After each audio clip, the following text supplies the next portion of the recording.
All right, let's get going. I think I just want to start my videos like that. I hope that sounds cool. Got a little bit of that on my mic. Let's go, SLV on the minute time frame. Forming a triangle in here. This is a pennant. If you're going to use Bulkowski chart pattern analysis, you'd be taking the height from the low to the high and then taking the percentage mean price target and taking that portion of the amplitude of the pattern and applying it to an upward breakout or a downward breakout. SLV seems to just like be meandering sideways. That's okay.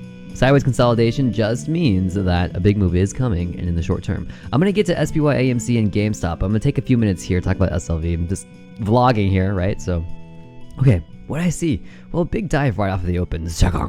And I wasn't really worried about that. I actually entered into a call right here. And then another triangle formed, and I was just like, okay, so I'm going to buy another call. And I took profits when the price rose to about 22. And the reason why I sold was because the RSI did reach overbought, and I figured that we were probably going to see a triangle start to form. And the reason for that was because I just didn't see a motive wave forming up.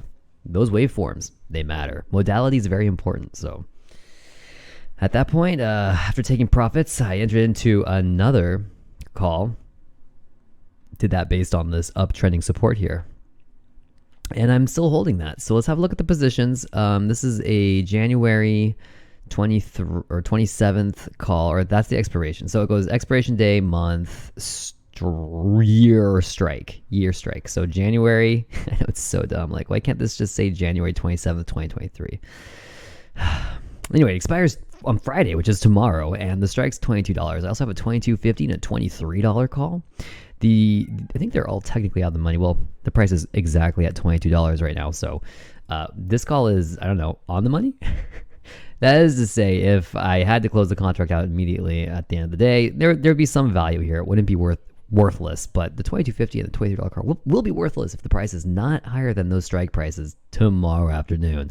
I'm going to go ahead and hold them. They're very cheap, $5, so it represents an acceptable loss to me. I've made some pretty good profits today. I'm going to go over to my trading screen really quickly. Sorry if you hear my cat. She's meowing. Yes, I hear you. All right, so here's the trade orders. So I got in for $13 and $16, sold at 20. Those were the first two calls. And then I sold one of those shares just so I could clear the money to buy another call. I got to clear the cash, right? So, of course, I'm still holding some shares long. I want to do that. I always want to have shares long. When I can buy them, I will on the dips. And then I'll hold those. And the price goes up and I need the cash, I'll sell them. So far, I'm doing pretty good on SLV. Let's talk about SPY, because I think this is what people are talking about. This is a big rally today. It's pushing up, but am I bullish? No, I'm still not bullish. I'm not bullish till we get up to like 408. I have a lot of faith in the markets to drag everything out. Everyone is going to be super, super uncomfortable when this trend reverses. It already is very uncomfortable. I have unlimited amounts of faith in the market about making people uncomfortable. So this could be a rising wedge through here. Waves 1, 2, 3, 4, dipping well into that first wave. So it very well could be an ending diagonal triangle because it is in what I would suppose to be a wave C. This being A back here in October at around 350, that rally into B. And you're going to see that I have a couple different things here. This C is for a smaller degree. It's for the zigzag within the zigzag. So yeah, I'm basically saying that there is, check this out. I should get myself like a good blank piece of field here to draw on. So corrective waves are always 3 waves. And within each of these, you can have a couple of different variations. One of them is to have a zigzag inside of a zigzag. This happens in some corrective patterns. Now, this first wave could also be motive, so it could be a 5-wave pattern as well. And what I'm stipulating is that we have a zigzag up, and then we had a corrective wave down, and another zigzag going higher. And now I believe what we're going to be seeing is a new motive wave structure heading lower. And currently in that pattern, I think we're actually like right here where we're going to be testing the previous high, which is that 408 level. And once the price gets past this low here, then we'll be making an analysis heading lower. And the price target will probably be the height of this first wave and then we're going to multiply it by 1.618 and get a Fibonacci target. But, just you can see that this analysis would suggest that the price is going to keep dropping, but we need confirmation signals first. So going back to the chart, it's much sloppy. This is the zigzag in here, and this would be this first leg. And then we had this push down. And now we could be moving into an ending diagonal triangle, which is a motive mode with 5 waves where the push is higher, gets smaller. There's a lot of overlap. That's very important to understand. The correction is overlapping a lot. Not a lot of progress being made in the price. Definitely a corrective pattern. Moving over to AMC. Everyone wants to talk about AMC, I'm sure. And yesterday I was saying big things like, hey, look, I found a triangle through here. It's technically a pennant. Breaking down below 536 would indicate that we're probably going to head lower. I called for a small bounce and then a push down. And I mean, I couldn't have done any better. I really couldn't have. Pretty close. I wasn't sure what the time frame would be, but it looks like it was sooner rather than later. And now you see the price starting to head lower and coming below that valley I was talking about yesterday. So it's looking pretty bad. 293 this target there, making our way very slowly. Going over to GameStop now.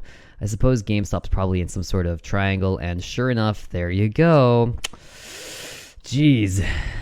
And sometimes you just get it right, and it's cool. So this analysis actually is supposing that we're in a wave 4, which will lead to a 5th wave down to complete a motive wave. And really, it's at this next bottom. Are you ready for this? It's somewhere in this next bottom. This is where, if there is going to be a short squeeze, I believe it will occur. This is what I believe. Okay, I don't really know where it is or when it is. But at that point, the analysis would suggest that, hey, we have made a complete bearish move down, correcting those ridiculous highs set in 2020.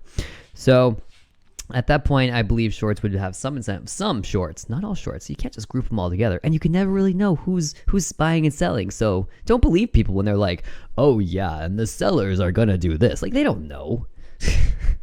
Okay, SPY, GMA, AMC. Like, over gold. Gold just sets new highs all the time now, and I don't know what to do about that.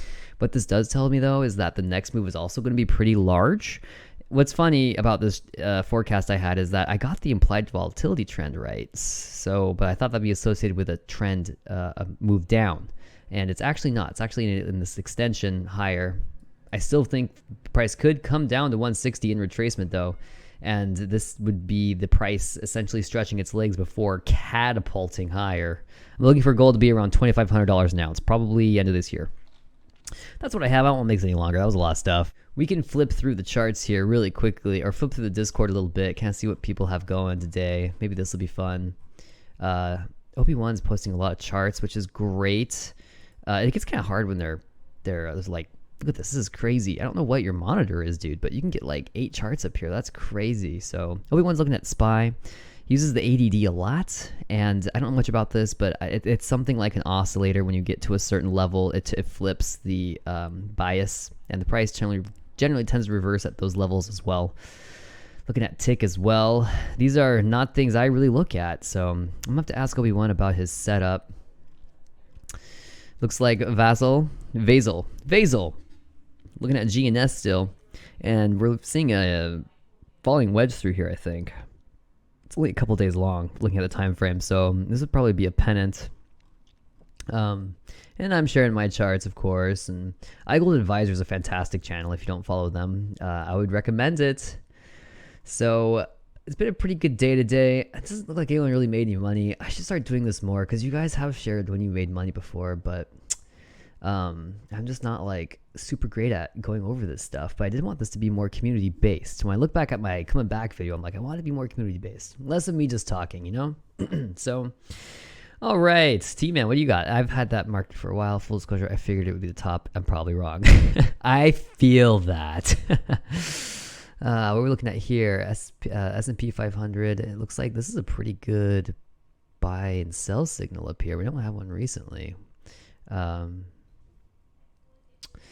thought I was smarter. Oh man, you know, the market's just correcting, so it's gonna be a good time. We're gonna have a good time. I'll catch you guys later.